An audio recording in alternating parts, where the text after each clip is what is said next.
Hey everybody, welcome back to Kentucky Route Zero. Lucky Denver here. Let's see what the hell is going on, shall we? That was a bit of a mind fuck of an ending for that episode. She returned to the dinghy alone. She had a strong and sudden urge to shut the motor off and let the current take her, but she couldn't work out where that impulse came from, so she did her best to resist it.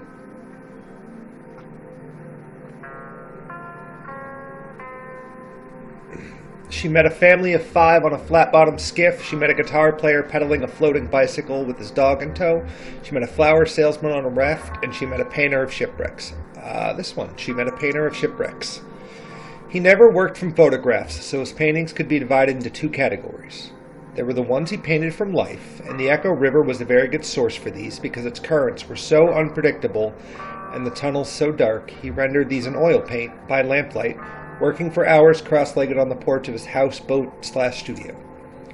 Then there were the ones he painted from memory, mostly the memory of a single wreck he encountered as a much younger man, picking up litter where the coastal highway cleaves to the rocky beaches of Northern California. These were done in watercolor. He preferred to work on them in the morning in a room he rented near the airport in Louisville.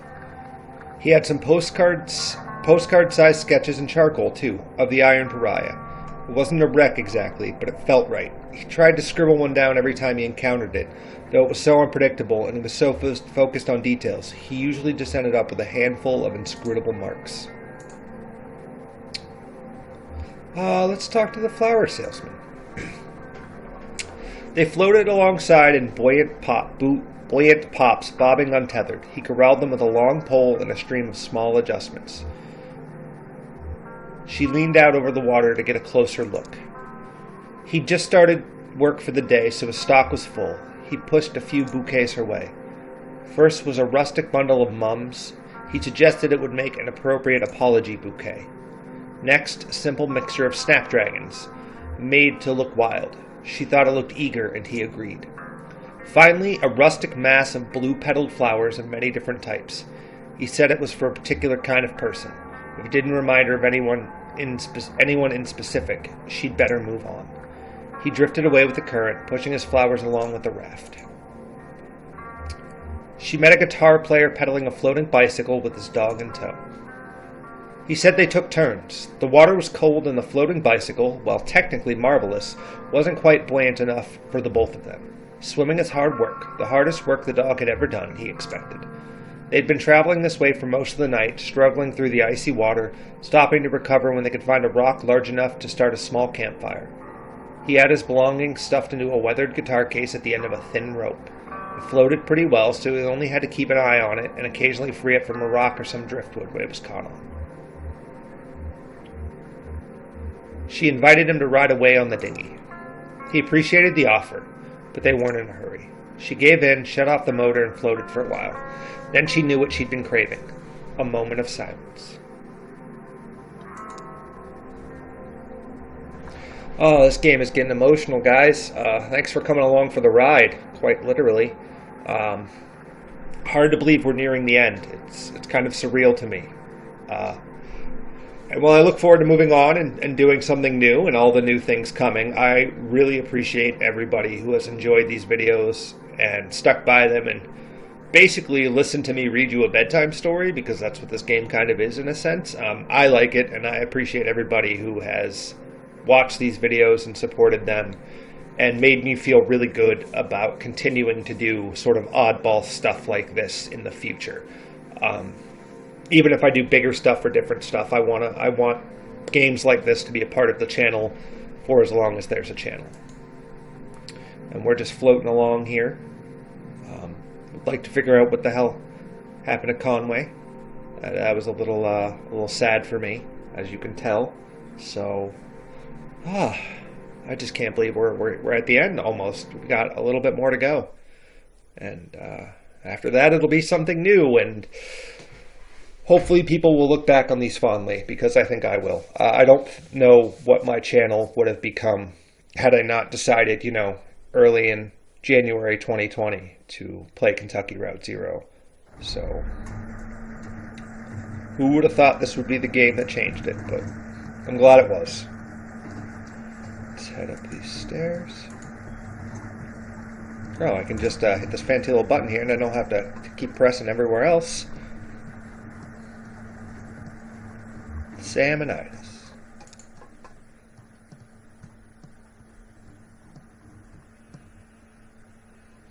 Just in time. We've already finished eating, but we're about to place a to-go order for Clara. She's back on board getting ready for her show. Take a look at the menu. I'm sure there's something you'll like. Ida's a bit of a local celebrity. For her cooking, I mean. Hey, Ezra was just asking about you. He's around the corner playing a video game. Maybe go let him know you two are back, or... Where's the old man, anyway?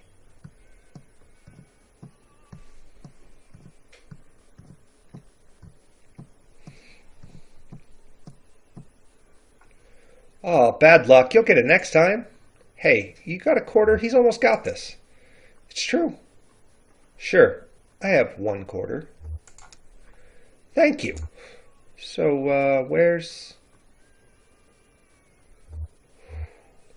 I'm going to assume he left. Oh, okay. I have to say, I didn't know him very well, but he seemed like the kind of guy who was always on his way to somewhere else. Yeah, I'm going to go sit down. Oops, sorry, I hit my keyboard there. Cool. The food is good here. I think everyone else is finishing up, but you could probably get something to go. All right, Claw Maestro, let's give it another shot. So let's see what's on the top of the pile here. There's a stuffed octopus, a plastic bag full of clamshells, a cowboy hat, and some big headphones. The octopus has a leg wrapped around the boombox underneath it. The shells are pretty clear, but I don't know if the claw can really grip the bag well. The cowboy hat is in the corner, so it's kind of tricky to tell if it's wedged in or not. Those headphones might be a good bet, but I can't see the cord. It could be wrapped around something. What are you going to try for? The only thing that would ever interest me in this is the octopus, despite being wrapped around the boombox underneath it, so we're going to try to get that. Wow, all right. I admire your confidence. Okay, when I put this quarter in, you'll have about 8 seconds to grab your prize. The octopus is square in the middle. Let me know if you need help lining it up. I've got a slightly different view of the field from up here. Ready? Here we go. Johnny inserts a coin and the machine awakens. The claw hovers in the front left corner of the machine. Let's push it up. The claw hovers halfway along the left wall of the machine.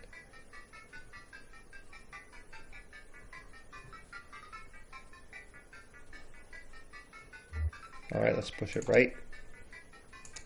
The claw hovers in the center of the machine. Okay.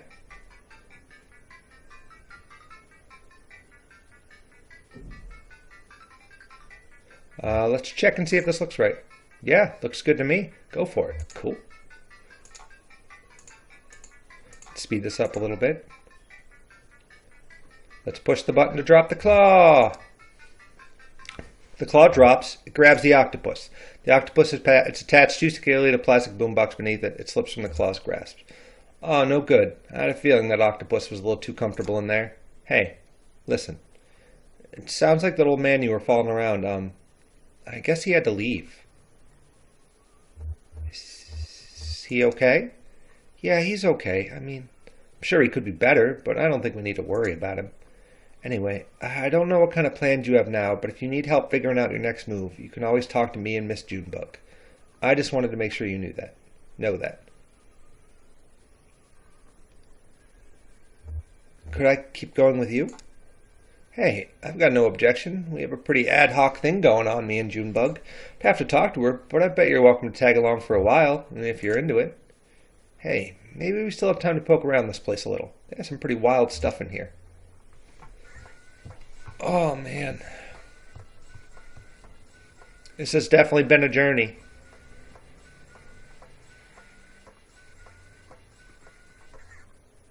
Hey, did you see this? They keep a table full of fake food over here. I've never known why.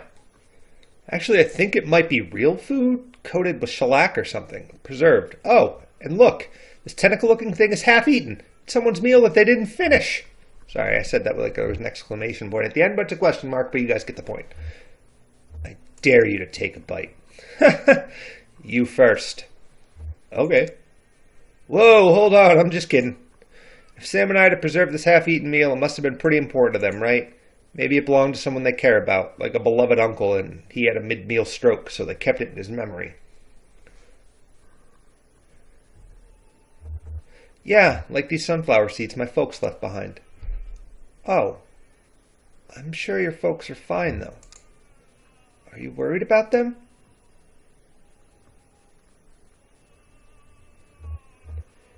No, they're gone. There's nothing to worry about. I just miss them. Okay, well, I don't know what the deal is with this table, but sometimes people do weird stuff because they miss someone. That is incredibly true. Incredibly true. Weird. Somehow I thought it was his truck and delivery and all. It was. That's what she's saying. He just left it behind. But you're going to deliver it anyway? Why? He's my friend. He needs my help to finish his job. That's right. He's our friend too. Johnny and I will help you unload when we get there. Lift with your legs, Cricket. Yes, ma'am. Give me while I take a sip of my beverage. Ida. So how was everything? How was the sweet cave, Snail? Devastating. You're a killer, Ida. Well, I can't take all the credit. Sam came across the whole cave snail colony down there about a year back, and we've been leaving rock candy for them to gorge on since. We just started harvesting earlier this month. Yes, it's all about patience down here. Everything grows more slowly in the dark. There's a fish in Lake Leth, I hope I pronounced that right, that lives to 200 years, and its flavor profile only develops at about 75. I got a pot of bones in there that's just been stewing for at least a week. I don't even remember why I put them on. Come to think of it, I don't even remember what kind of bones they are. Oh, we need one for the road. Clara said she wanted, something primordial, she said. What does that mean? Kate reviews the menu. I think she meant something from very deep in the lake. Could be. Hand Shannon the menu. Here, you pick. I'm no good at this. What about poached squid, beef and squid gumbo, cedar plank cave fish with herb red pepper crust and butter sauce? That actually sounds good, but for the sake of the show, the video, we'll turn the page. Grilled barnacle wrap, basic steamed mussels, blind salamander. Okay, yeah, we're going to go with that. Blind salamander and broccoli fritters with banana sauce. I don't know why, but banana sauce sounds delicious. Good choice. Your friend will love it. I'll have that right out, sweetie. Ezra leans over the table and carefully examines the preserved food and drink. He runs his finger along a grayish claw. The surface of the claw is completely smooth. And that was the small one. They're asymmetrical. Sorry I startled you, sweetie. Why didn't they finish their meal? Well, they had more than twice as much food as they really needed, so even half was too much. The food is about 15 years old. It's true. Things were different then. Nobody came to eat here. We were fighting just to keep the lights on. Sam, my husband, Sam, was depressed. He couldn't catch anything. That was part of the problem. Most of what we served was shipped in frozen or dried, and I just threw it in the fryer. We've both come a long way since then. Well, 2 young men came in for dinner. Seasoned divers, they said. Over 10,000 hours between them in Lake Leth alone. They'd been out all day, salvaging parts from a riverboat wreck, and had worked up a fierce hunger, they said. They ordered the whole menu, without even looking. It was a short menu in those days. I sat them right here, and I went back to the kitchen. Sam was at the next table doing a Sudoku and drinking malt liquor, his usual routine at the time. An hour later I was cleaning up when Sam came bursting into the kitchen. "Ida!" he said, kind of frantic. "These divers are still hungry. Bring them another course." And I said, "They already ordered the whole menu." Sam said, "Make something new. Keep making up dishes. Whatever, just keep bringing out food." So I did until the small hours of the morning. I made up so many new dishes that night I could write a book. And it was good, inspired. But But I was working so hot and fast at the burning edge of inspiration, I didn't think to write any of it down. And I was so wrecked with exhaustion the next day, I knew I couldn't remember what all I'd done in the kitchen. Sam thought we could take a photograph of the leftovers, but we couldn't get the lighting right, so we just shellacked the whole table. Now, when I need inspiration for the menu, I come here and look and think about all those ingenious dishes I threw together for those divers. Of course, they didn't pay their full bill. I heard one of them complaining to the other. Let's just pay half and let them charge the other half to whatever demon in the kitchen kept making up food faster than we could ask for it. But it all worked out. Things have really turned around since then. This place is actually pretty popular now. The success and our expanded menu inspired Sam too. He started bringing back the most magnificent ingredients from his nightly dives. I'd better get to work. Stay right here, sweetie, and I'll bring you a treat on my way back out. I like that story. I like a lot of the little stories that have taken place in this game. As somebody who loves to read and to write, they're very inspiring, and I like how odd they are. Sam? Well, buddy, I guess you're the catch of the day. The one and only. So what are you? You look like, well, some kind of eel, I guess. Kind of a mopey little guy, huh? Yeah, I can see it in your eyes. You smell like sort of buttery. Well, that should be just fine. Skin feels like sandpaper. Huh. Well, she'll figure something out. I think I'll call you...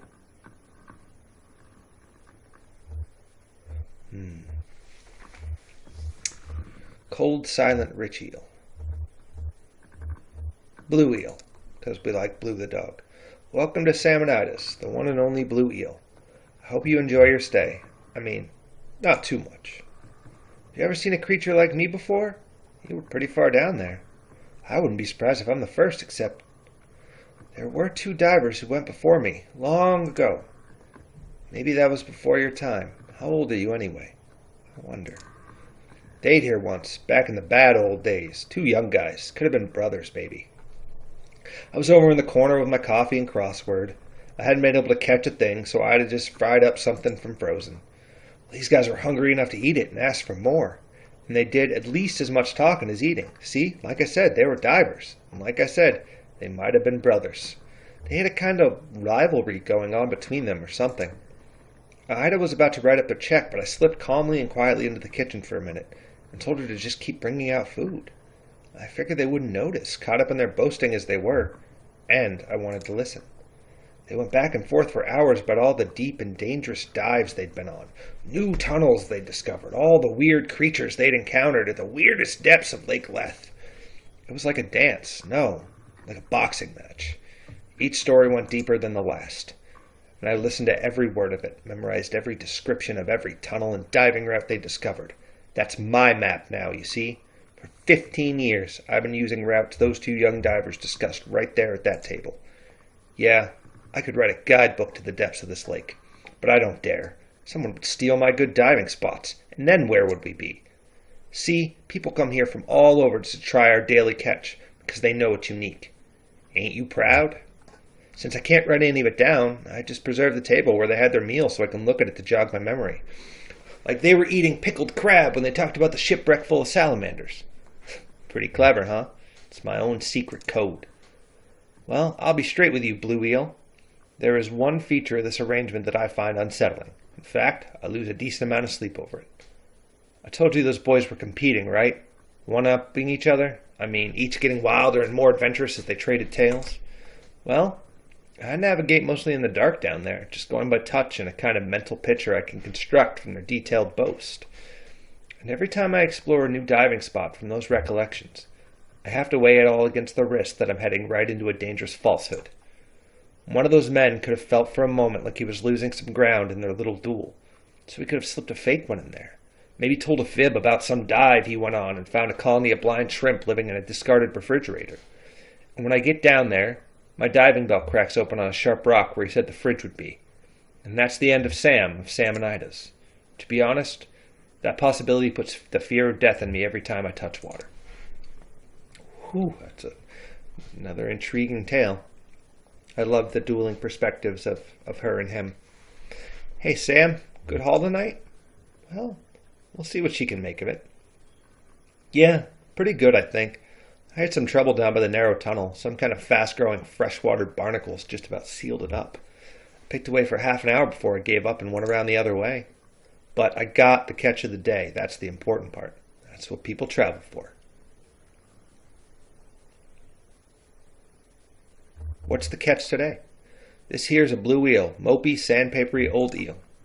I don't know how she'll fix him, but that sandpapery quality ought to do something for, what do they call it? Mouthfeel. Will you stay for a drink? I've got a dark rum that goes well with coffee. I think we're about to leave, but thanks. Just passing through. Hey, aren't we all? Oh, she's got your food ready. You all enjoy your meal, all right?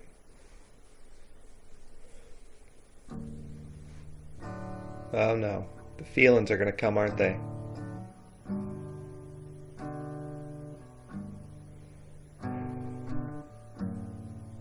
You guys know the routine. We're going to let this play out a little bit.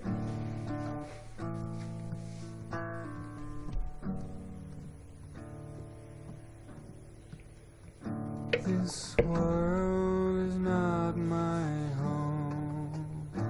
I'm just passing through. My treasures and my hopes are placed beyond the blue. Many friends and kin have gone on before, and I can feel at home in this world anymore.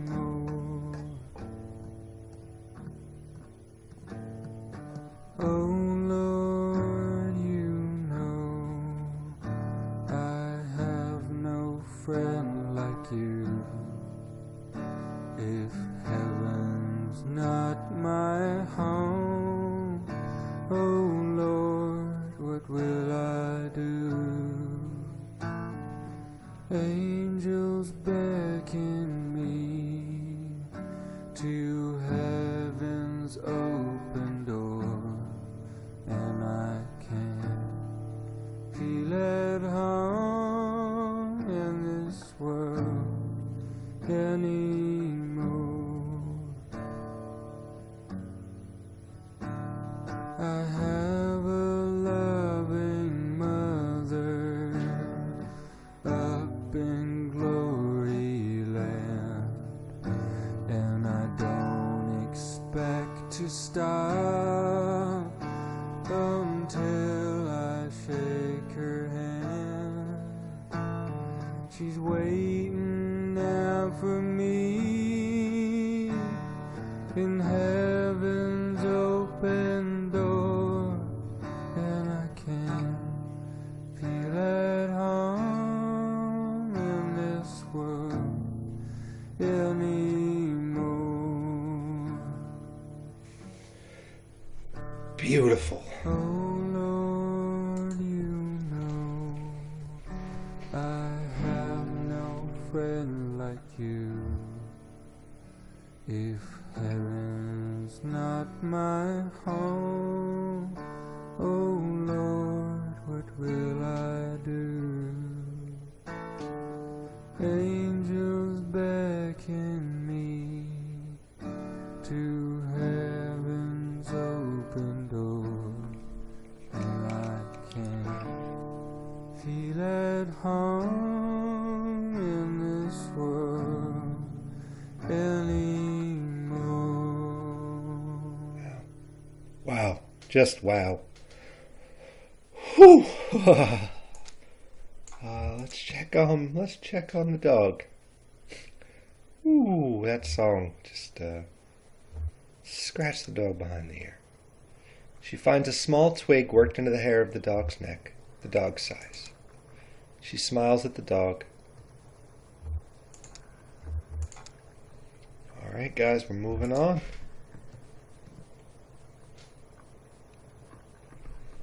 She returned. Let's listen to the river, just for a second. Take a moment of peace here, guys.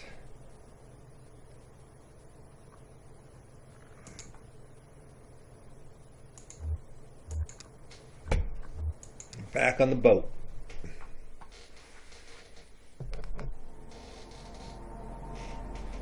Whew, that song just,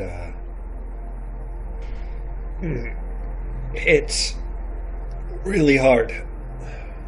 Um, the whole soundtrack for this is right up there, I think, now with me for the sort of all-time great soundtracks for games.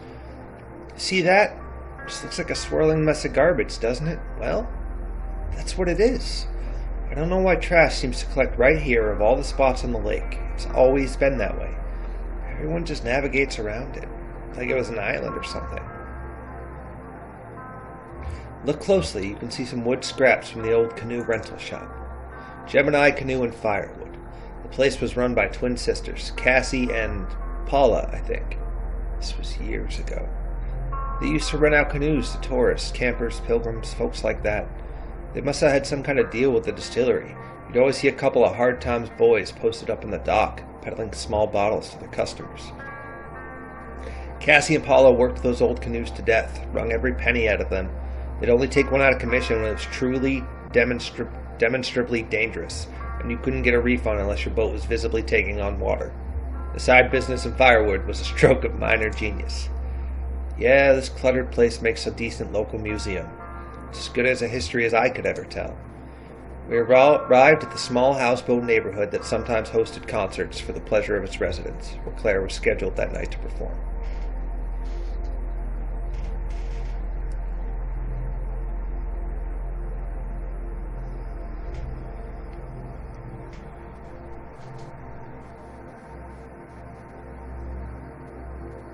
Junebug and Johnny watched the show from the dockyard with the others.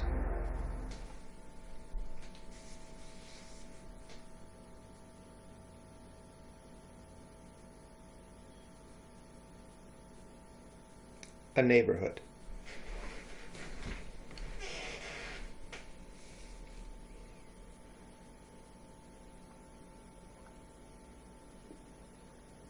Are we about to hit me in the feelings again? I feel like we're about to hit me in the feelings again. Yeah, probably.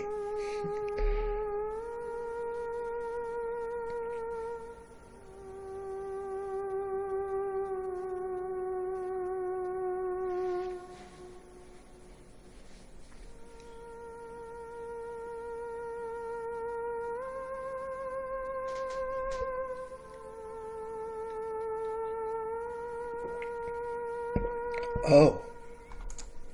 I remember this. I told you she... Yeah. You don't have to say it. Only because it's always true. She played at the flower shop. Cyrano opened. He was having trouble with his tape machine, so he just droned out on the lap steel. He got really into it, and it went on for, forever. Everyone was falling asleep. Not everyone. I remember the air was warm, perfumed. We were playing with some petals you found on the floor, and I was looking at the ceiling. I remember the ceiling was glass. During the week, that room was a greenhouse.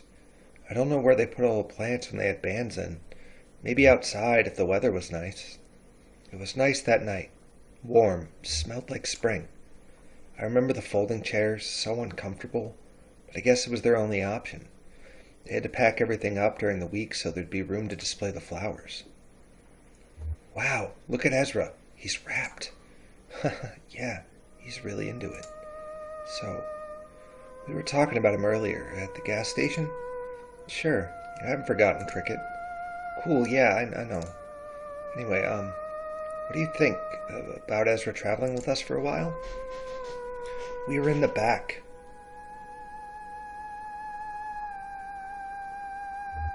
Passing messages in code. We used a code of our own design, inscrutable to observers, transmitted by... Taps on the wrist. You told me a joke. It was the one about the prisoners exchanging dirty moonshine recipes. I told you the one about the 3 bears in the outhouse. Then you told me about the one about the dentist with the rude prosthetic. We had to leave the room. If I sound hesitant or something, it's just... When we met, we were nothing.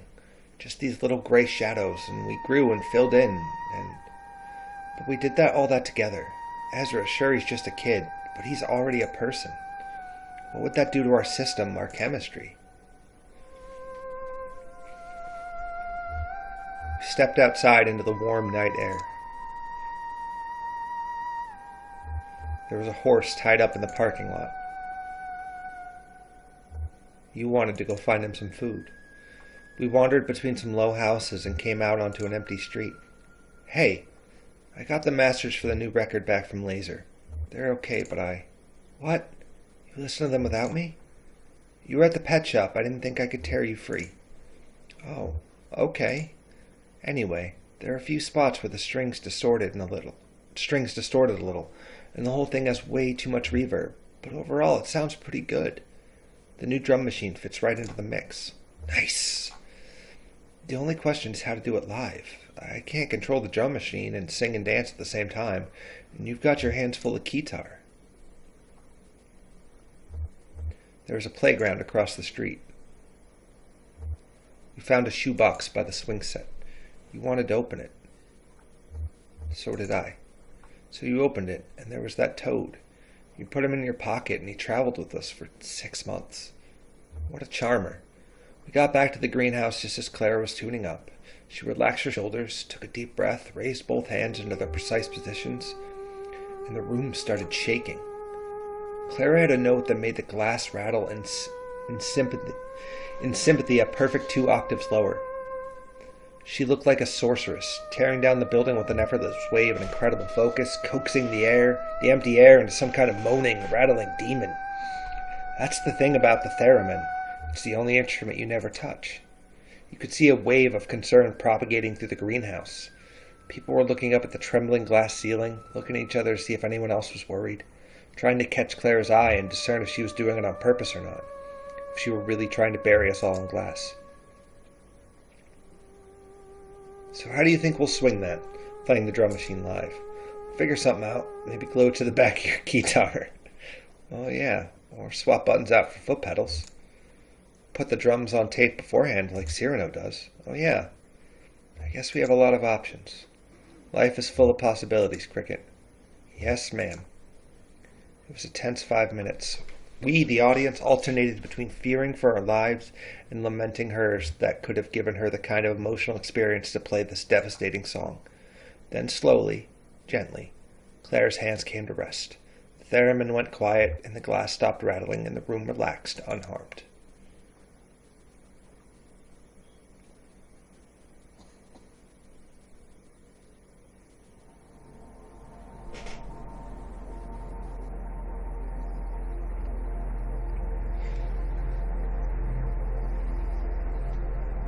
Alright guys, just to be safe, I've had some problems with OBS. I'm going to call this episode here, and I will see you guys next time. Thank you for watching. Have a good rest of your day. Thank you. Hey guys, welcome back to Kentucky Route Zero. We're going to dive right back in. I met a photographer once, one in particular. She even took my portrait. I can't imagine why. She said it would immortalize me. That was a metaphor, of course. She meant I'd never be forgotten. She was disembarking not far from here, actually. The film fell out of her bag and was borne away by the current. I was working on deck at the time. She shot me a sad, apologetic glance, but I wasn't bothered. It's no shame to be forgotten.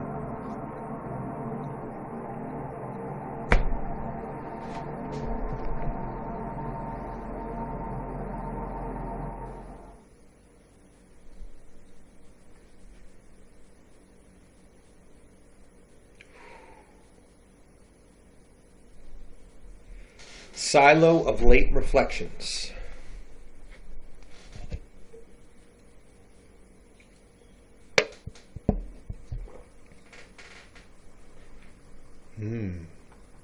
What now?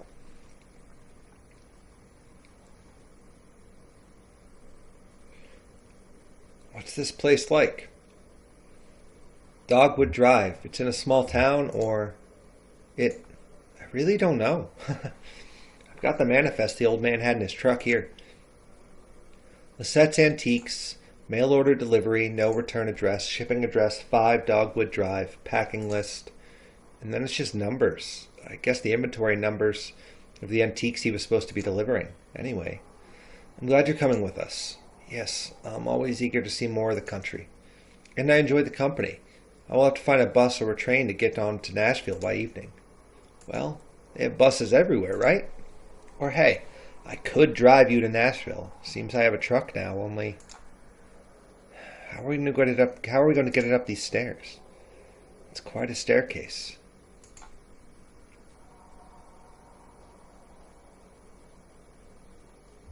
Is there another route? A tunnel or something? No way out but up. Guess we could wait for the mammoth to come back around and take us a little further down, but that won't be until late afternoon. Looks like we're making the rest of this trip on foot.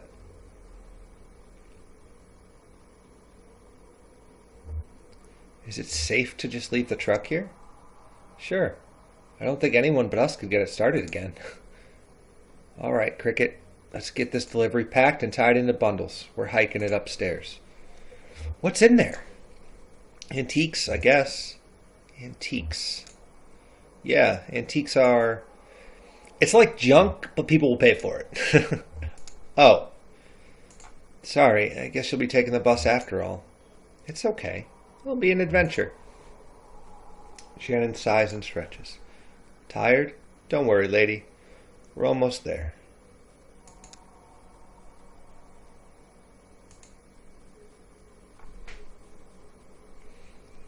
Oh, man.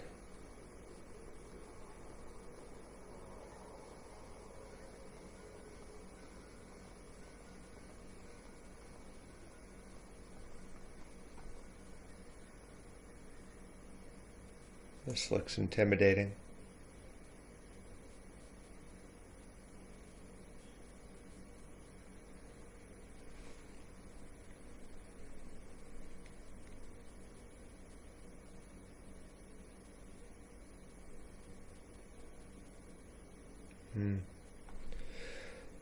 Ooh, I don't know why I'm getting so, emotional about this. I just am.